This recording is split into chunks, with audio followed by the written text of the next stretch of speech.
Earth, the only life-sustaining planet in our solar system. Yet throughout its history, our world has been a planetary punching bag.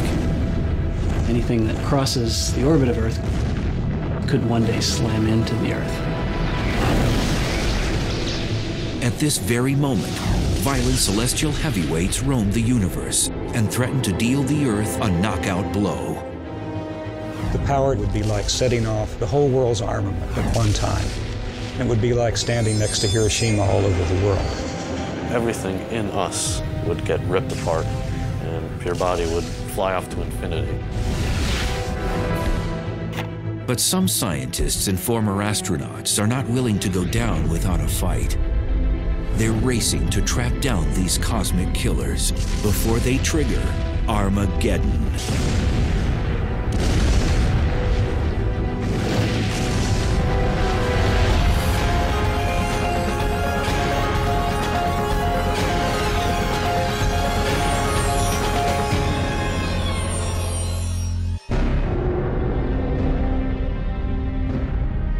Earth shimmers like a sapphire jewel in our solar system. We go about our days unaware that in the far reaches of space, trouble could be headed our way.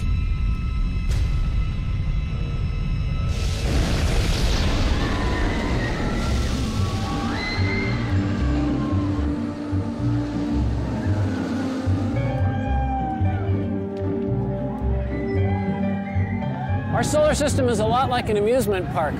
Earth and most of the other objects carve predictable paths around the sun. Normally, everything is calm and smooth. But at times, things get chaotic and violent.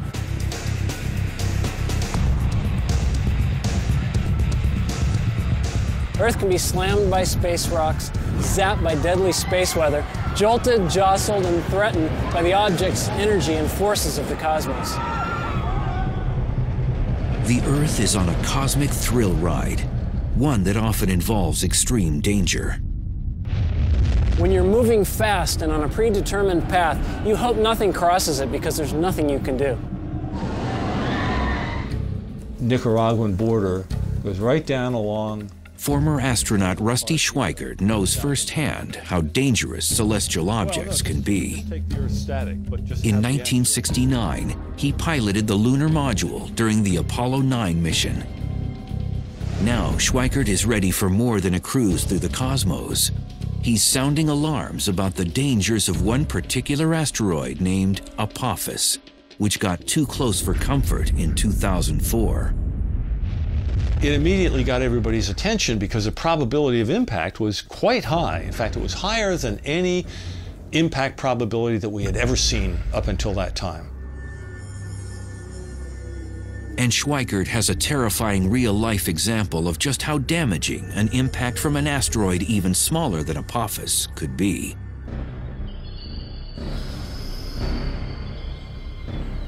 June 30th, 1908, 7:15 a.m.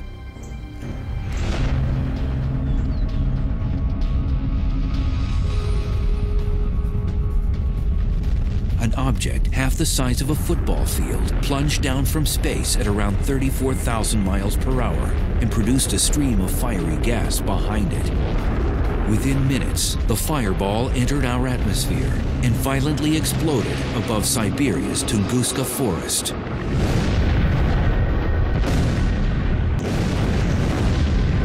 It became the largest explosion on Earth in modern human history. The blast sparked heat waves, which torched 80 million trees in an area over half the size of Rhode Island. Fortunately, no one died as a direct result of the explosion, because it was in a thinly populated area. If that asteroid hit just a few hours later, it would not have hit Siberia, it would have hit over Europe. And if that had exploded midair over any of the major cities of Europe, 1 million people would have died like that. For the last 100 years, the Tunguska explosion has been shrouded in controversy. Today, many scientists agree an asteroid caused the blast. Incredibly, it never even impacted the ground. Rather, it exploded 5 miles above Siberia's frozen ground. A small stony asteroid can't survive the plunge through Earth's atmosphere. When it smacks into the lower atmosphere, doing about 50,000 miles an hour, it's like an egg smashing onto concrete.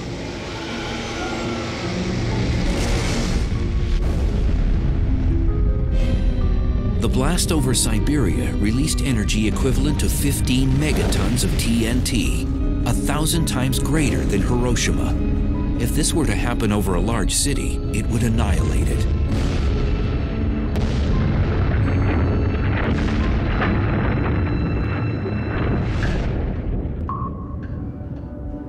Scientists call these trespassers near-Earth objects, or NEOs. They're asteroids and comets, which are leftovers from the formation of the planets. Comets move in the Oort cloud and the Kuiper belt, which is beyond the planet Neptune. Asteroids travel in a band between Jupiter and Mars, but their orbital trip isn't always routine. Most of the asteroids orbit in a neat belt between Mars and Jupiter, and we don't worry much about those. But when one gets away and all that mass and energy is headed towards Earth, that's when the astronomers start to worry. Oftentimes, these cosmic remnants get bumped out of their orbit and head on a collision course with Earth. Our planet's thick atmosphere vaporizes the vast majority of them. But a larger object can knock through our atmosphere and actually impact the ground. If you want to turn to the cosmos and look at the forces that would have us dead, asteroids striking are real and they're bad. It's happened before, it will happen again. 65 million years ago, an asteroid the size of a small city plummeted down from the sky. It exploded in the Yucatan Peninsula near the present-day Mexican village of Chicxulub with the force of 100 million megatons of TNT. It hits the Earth, cast billions of tons of Earth's crust into the atmosphere, cloaking Earth, blocking out sunlight, knocking out the base of the food chain, and sending a wave of extinction across the tree of life. It is believed the ferocious impact contributed to the mass extinction of the dinosaur. We can think of asteroids as being bad things, but were it not for an asteroid, we wouldn't be here today. Our mammal ancestors were running underfoot, trying to avoid being hors d'oeuvres for T-Rex. T-Rex gets taken out. Well, this opened up an ecological niche that allowed our mammal ancestors to evolve to something more ambitious than a rodent. And out comes the primates, and among the primates we have people. But ironically, the very kind of cosmic boulder that paved the way for humans to exist may one day wipe us off the planet.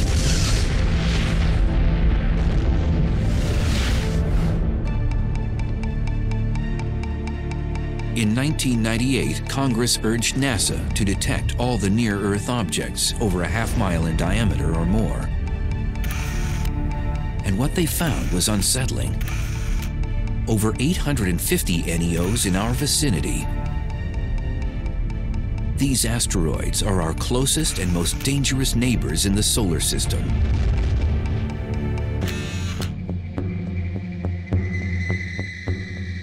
Donald Yeomans heads the NEO program at NASA's Jet Propulsion Laboratory. He and his cosmic bounty hunters search for potential killers lurking in our solar system and put them on their most wanted list. Finding these near-Earth objects is somewhat akin to tracking hurricanes. As you track it day after day, you get a better idea of its orbit. You can predict where it's going. You have a better idea of how large it is and if it should hit the Earth, with what sort of velocity. By using telescopic technologies, NASA's Space Guard survey has detected over 90% of all NEOs deemed harmful. These frightening objects could strike the Earth with the energy greater than all the nuclear weapons on our planet today. Such an impact could trigger mass extinction. You wouldn't expect one to hit but every several 100,000 or millions of years. But if one did hit, it could wipe out a fair fraction of the population. So they're very low probability events, but high consequence events. If they hit the Earth, they would have global effects. I mean, not only would you wipe out a continent with really heavy shock waves, but the ejecta would be thrown up in the air and come down all around the planet. The atmosphere itself would get to 1,000 degrees or so, and all the vegetation all over the world where that happened would flash into flames. Cataclysms could also occur with smaller objects. So Congress now asks NASA to locate all NEOs 500 feet in diameter, as wide as the Roman Colosseum. An object that big could decimate a metropolitan area or even a small state. And what worries scientists most is not the asteroids they've discovered, but the ones they have not yet found. At any given time, there's about 24 objects for which we can't yet rule out an Earth impact.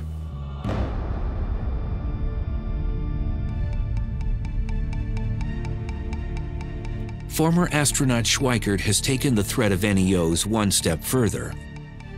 He's appeared before Congress to request a special government agency be responsible for protecting the public from space rocks.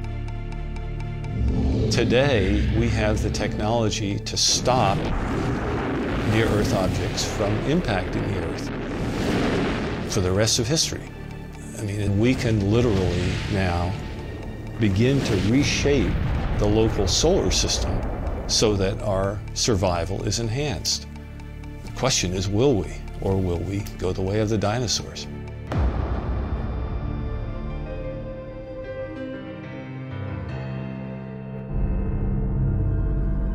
But Schweikert isn't waiting for NASA or Congress to solve the problem. He has his own plans to save the planet from the next asteroid impact.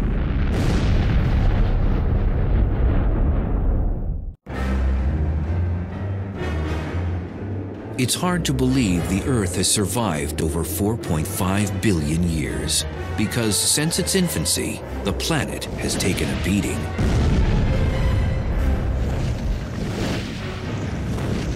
Like a boxer, our world is under constant assault from asteroids that enter our orbit each year. But in the future, Earth could be knocked out.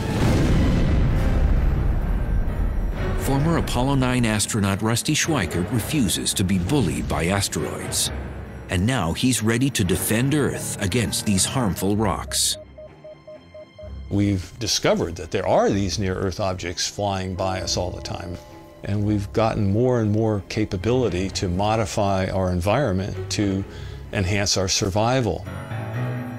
Schweikert is particularly concerned about an asteroid named 2004 MN4, better known as Apophis.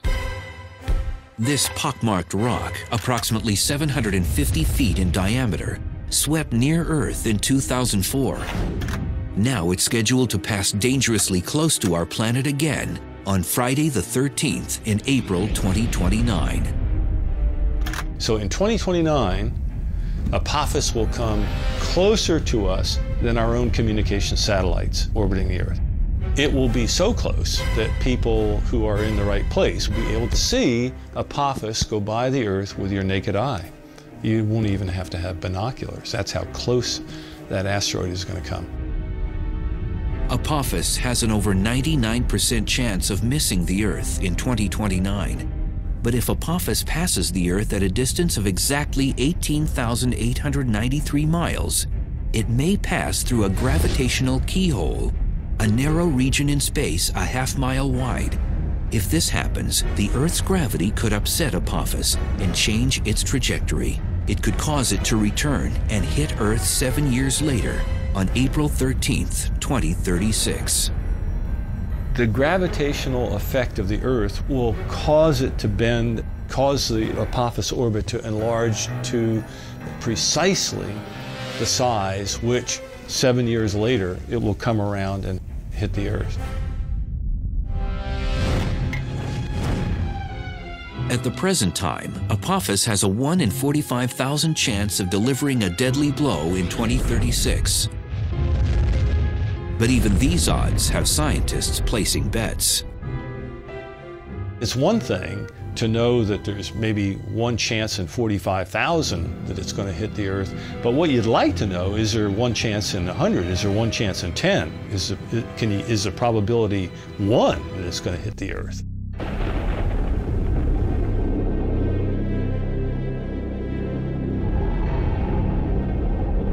Schweikert believes we must regard Apophis as we would any natural disaster. He's even mapped out where Apophis might strike. You have the date of the impact, the time of the impact, the orbital inclination, and you can make a map. And what that map shows is what I have called a path of risk that goes all the way across the planet. And I look at this and I see a high probability of impact and I say, whoa, you know, where might it hit?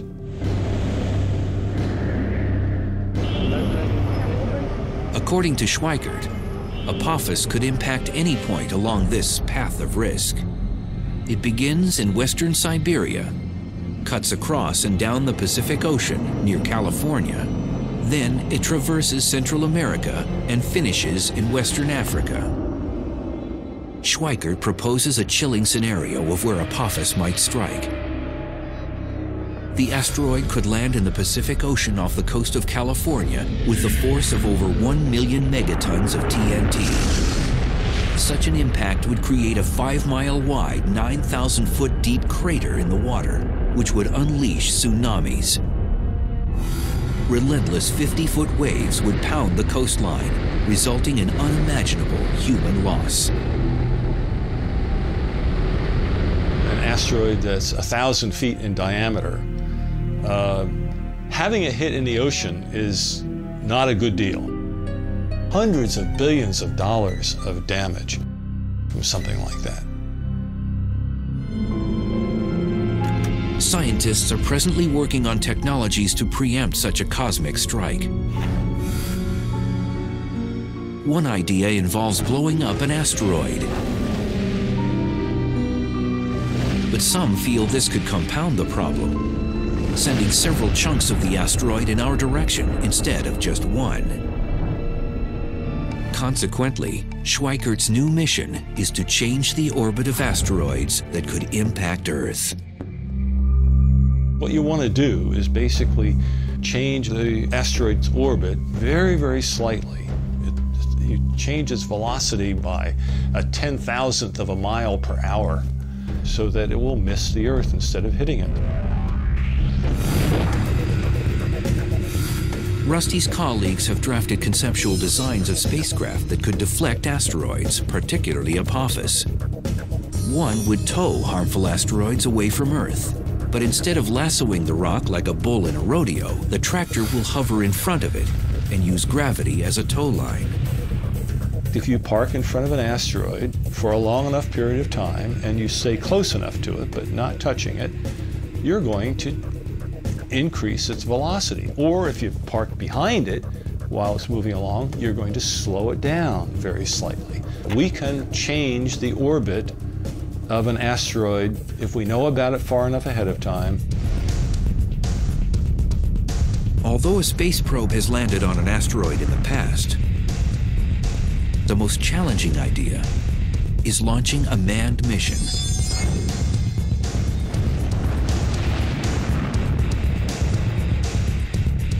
Once landing on the rock, astronauts could mount a radio transponder to track its whereabouts. You could just use a robotic mission to go to an asteroid, land, grab a sample, and bring it back. That's not that difficult. What you gain by a manned mission is they can react to interesting areas on the asteroid surface. They could go here, there, and they wouldn't have to rely on remote navigation. Nicaraguan border. Schweikert insists we should remain on high alert regarding asteroid Apophis, and his cause hasn't gone unheard. Now the United Nations plans to draft a treaty which will include who will be responsible for deflecting killer asteroids. That would be a real crime if we are so irresponsible, knowing that this is going to happen, that we continue to do nothing about it.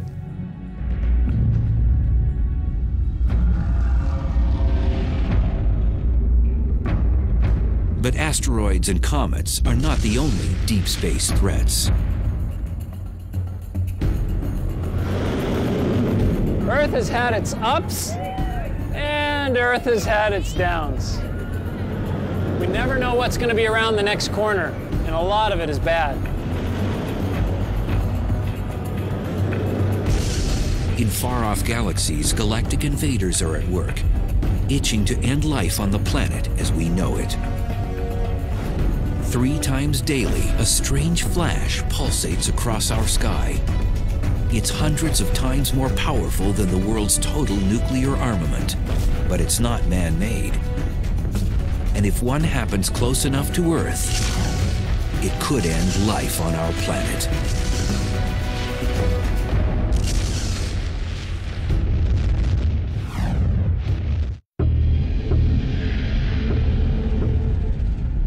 Most Earthlings are unaware of the potential hazards in space, but the list is long and growing. Imagine this. Within our own galaxy, the Milky Way, a massive star explodes, sending a lethal burst of energy rocketing toward our planet. This is a gamma-ray burst, the biggest explosion to rock the universe since the Big Bang. In the cities and countryside below, there's no warning of what's about to happen. And then it strikes. It would be equivalent to standing 1 mile away from Hiroshima, any place on the Earth.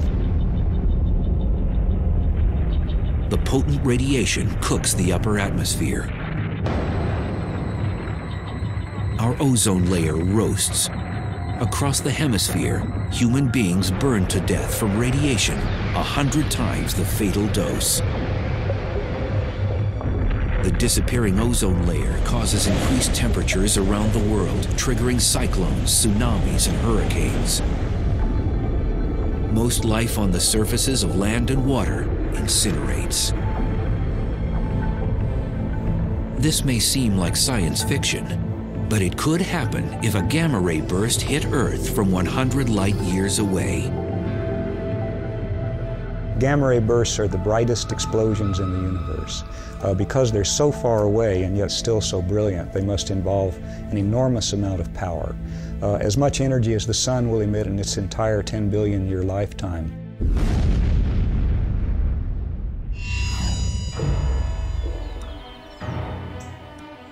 As a young student, Stan Woosley always liked experiments that go boom. Now, the work of this astrophysicist is more than child's play. He's one of the galactic detectives trying to uncover the mysteries behind gamma-ray bursts. We know there are many planets and many stars throughout the cosmos, so there may have been countless civilizations that were destroyed by gamma-ray bursts. These peculiar beams of radiation were first spotted in the 1960s. At first, most astronomers believed these gamma-ray bursts must exist in our own galaxy, the Milky Way, because they're so bright. There were reasons for that. One was that if they were outside the galaxy, the energy was almost unbelievable.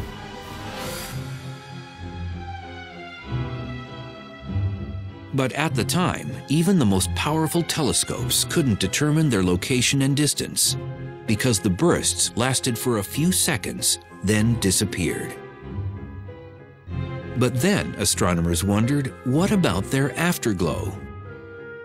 Cosmic explosions typically leave behind some luminous residue that sometimes lasts for days or weeks. In the late 1990s, satellites used upgraded optics and X-ray detectors to finally capture a gamma-ray burst's afterglow. It became clear that gamma-ray bursts actually were cosmological, coming from very far outside of our galaxy, from millions and billions of light years away. And that meant their energy had to truly be astronomical. To get some idea of how incredibly bright a gamma-ray burst is, we could represent the brightness of our sun by this relatively dim LED, and we could represent the brightness of the gamma-ray burst by the very, very intense searchlight that's behind me. Isn't that incredibly bright? Unfortunately, with this comparison, the searchlight is not nearly bright enough to represent fully the gamma-ray burst, and in fact, we would need 100 billion such searchlights to have an adequate comparison. The gamma-ray burst is equivalent to the brightness of 1,000,000 trillion suns. These massive bursts could decimate Earth. But what causes them? We are quite convinced that the common gamma-ray burst comes from the death of a massive star, at least 10 times the mass of the Sun. And such stars are quite rare, by the way. Woosley masterminded a groundbreaking model of how gamma-ray bursts may be created. When an extremely massive star dies, it collapses into a black hole. Black holes are created when a collection of matter collapses to such a high density that light itself cannot escape. But Woosley proposes that some of the star resists getting sucked into the center of the black hole. As a result, a high-speed spinning disk of matter forms around it. Within seconds, jets of plasma shoot out from its rotational poles. These beams of energy unleash dangerous gamma rays into space.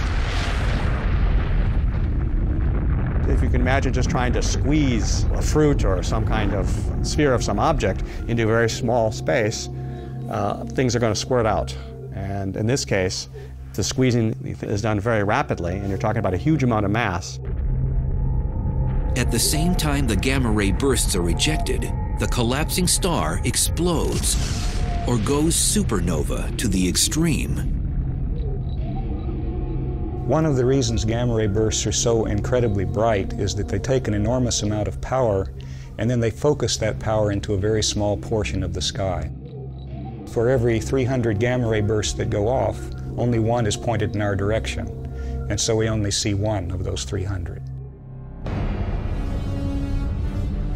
Even if a gamma ray burst were to occur not 100 but 1,000 light years away, the Earth could still face apocalyptic destruction. If a gamma-ray burst happened within 1,000 light years of the Earth, then it would be approximately 500 times brighter than the Sun and emitting gamma rays. The energy delivered to the Earth's upper atmosphere would be like 100,000 megatons of nuclear explosions. The ozone would be depleted. We'd have acid rain, but we'd also have flash burns, incineration of vegetation, perhaps something resembling nuclear winter. So there could be a global extinction of many species. Now, the far side of the Earth would be a special place to be, because gamma rays don't go through the Earth, and if you were on the other side, you wouldn't get flash burned. But the effects of depleting the ozone and changing the composition of the atmosphere would eventually come to the other side, and there the effects are unknown. Statistically, this ghastly scenario has a 1% chance of happening once in the Earth's entire lifetime. But even these odds aren't reassuring if you're living on the planet at that very moment. If you're caught in the beam, that's a bad day for you. If one of these happens in your galaxy and that beam is coming your way, go hide in a cave, because this is very high energy radiation. It's the kind of energy that will decompose your molecules, and you just don't want to be around when that's happening.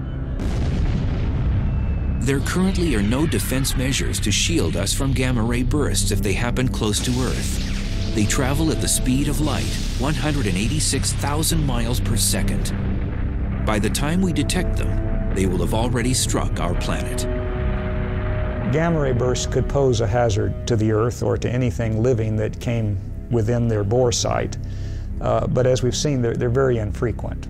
And there are other things in the heavens and on the Earth that are much more dangerous. Cataclysms routinely erupt in some corner of the universe. And one day, something will snuff out Earth.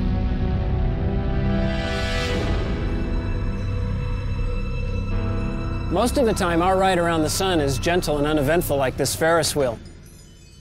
And as long as nothing gets in our way, we could go on like this for millions of years. But sooner or later, we know that this smooth ride will come to an end. We just don't know when. Sadly, our planet's ultimate demise will probably come from the very thing that provides us life.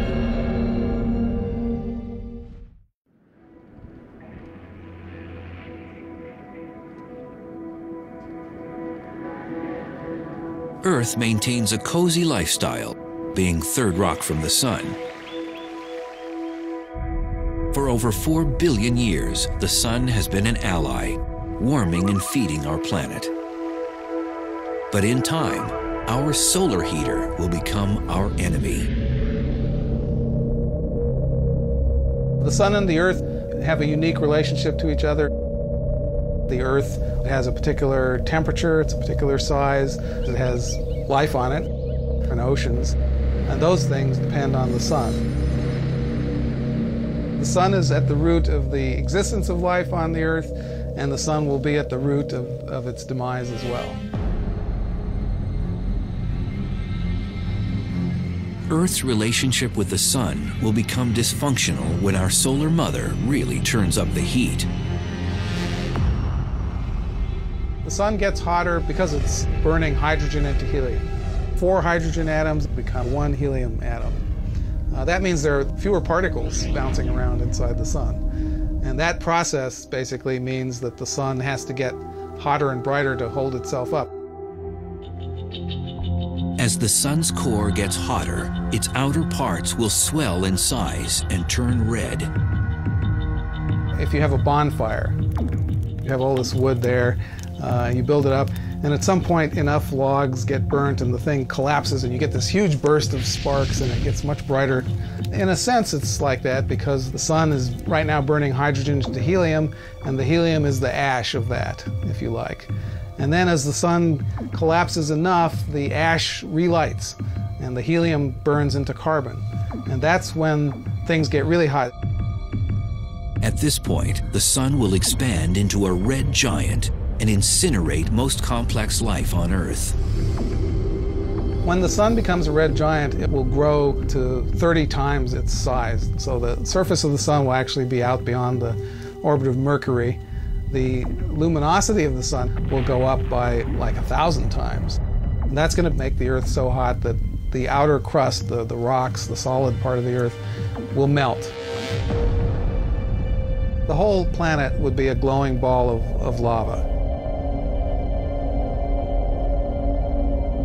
The sun will fry the inner planets, and even though the sun will become red and cooler, the Earth will be much hotter. Just leave the Earth a burnt cinder, like a charcoal briquette. So that would be bad for life on Earth. And the Earth's hellish fate isn't over. As a red giant, the sun will fluctuate in size before collapsing into a white dwarf. The sun that was huge suddenly becomes the sun that's very small and extremely dense. It's only about the size of the Earth, sitting down there at the center of our solar system, very much fainter than it used to be, and then everything cools off. And then that object is no longer generating energy either, so it begins to cool as well. So the final fate of the solar system will be to cool off and freeze. Humans will probably have relocated to another planet or become extinct before the sun turns Earth into a snowball. However, the sun may dry up our world much sooner. If the sun doesn't get us at the time of the red giant phase, it may well get us earlier by just becoming bright enough to cause the oceans to evaporate. Water is an essential component for all life. And so if the Earth actually loses all its water, then that's another reason why life might disappear from the Earth, and it would again be the sun's fault. There may be ways for Earth to win a stay of execution. As the sun is swelling, it also begins to lose mass much more rapidly than it's losing it now. And of course, if it's getting less massive, it has less of a hold on the Earth will move further out into a larger orbit. And so it's kind of a race between the growing sun and the growing heat from the sun and the Earth actually moving, a little bit away from that fire that's getting too hot.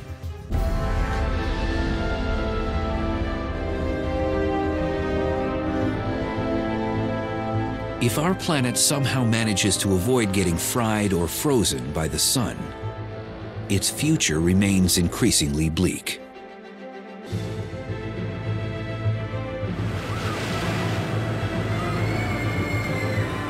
This place is full of adventure. Rides that put your stomach up into your throat, things that collide, scary stuff. It's a lot like riding around the sun on planet Earth. But when Earth gets smacked or when things start to come apart, the ride could really be over.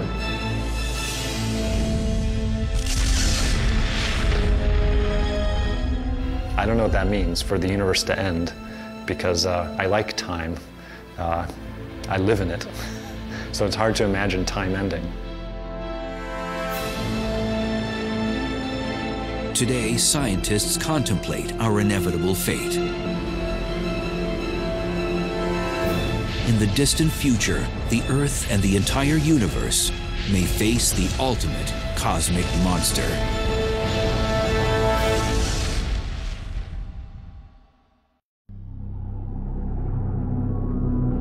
No one suspects that Earth's most lethal enemy lurks amongst the stars.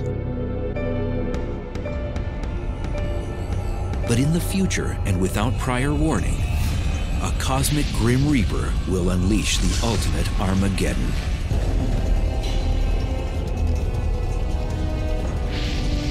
The dark villain will stretch apart the universe. Galaxies themselves will split apart.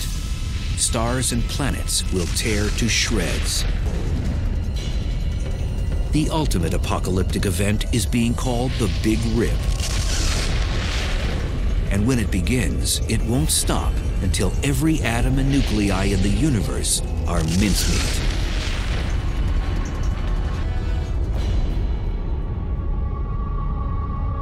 The Big Rip, it really is the end of the universe. It's not like we're the last ones at the party wondering what's going on and we can go do something else.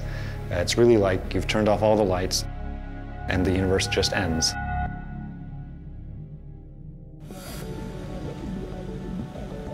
Innovative physicists Robert Caldwell and Mark Kamiankowski proposed the notion of the Big Rip, a grim hypothesis about the final fate of the universe. We used to think that the universe, which is currently expanding, could reach a point of maximum expansion. The Big Rip is the idea that the expansion will not only continue and accelerate, but rip everything apart as it does so.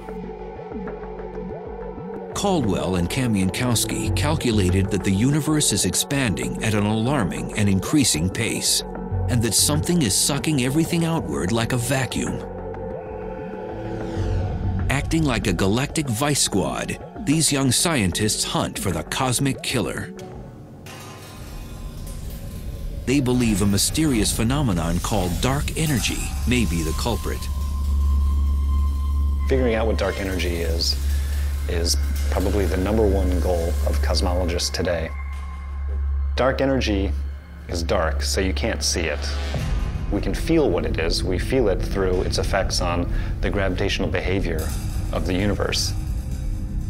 There could be some dark energy in this room, under the chair. It's only when you look at its properties on really big cosmological length scales, billions of light years across, that you start to see the cumulative effects of the dark energy.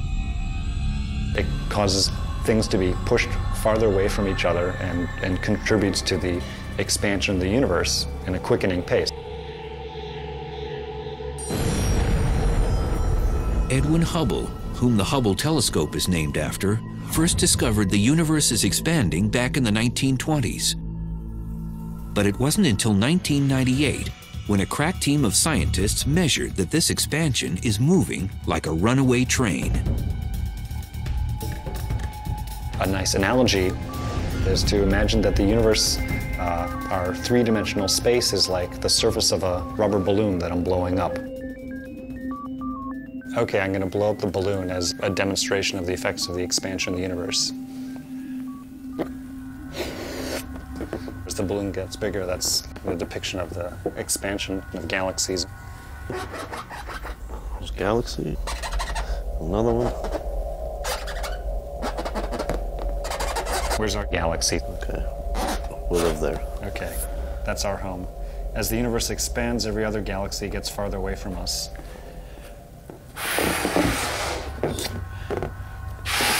In ordinary expansion, each galaxy stays the same size. But if you have super-accelerated expansion, then the galaxies themselves can each expand, which is sort of what's happened here.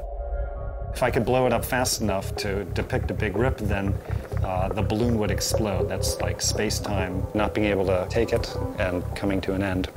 So instead, we'll just pop a hole in the balloon. That's the big rip. According to Caldwell and Kamiankowski, the universe has no hope of surviving the Big Rip. They've even come up with a countdown to this apocalyptic event.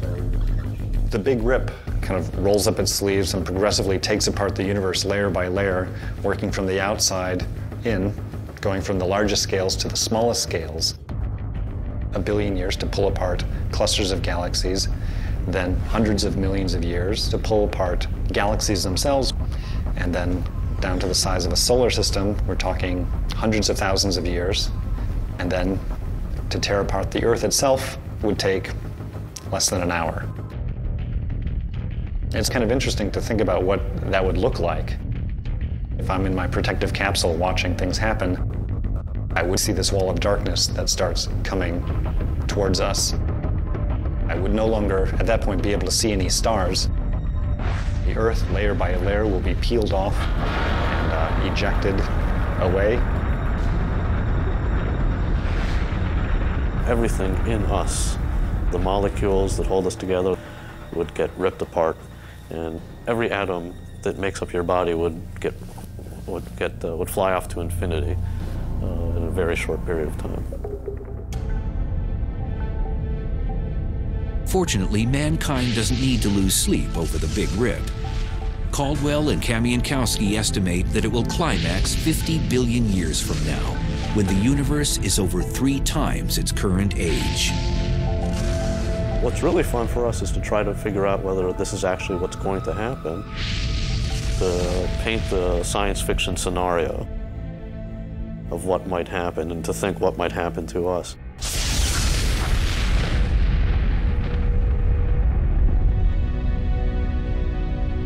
Deep space threats are real. Some could harm us tomorrow, others in the far future. But one thing's certain, something will terminate Earth and probably the entire universe once and for all. It's only a matter of time. It's useful to sometimes think about how fragile our life is here on Earth, that maybe we aren't going to be here for eternity. Maybe there's a hope, but the way it looks, the universe just ends, and that's it.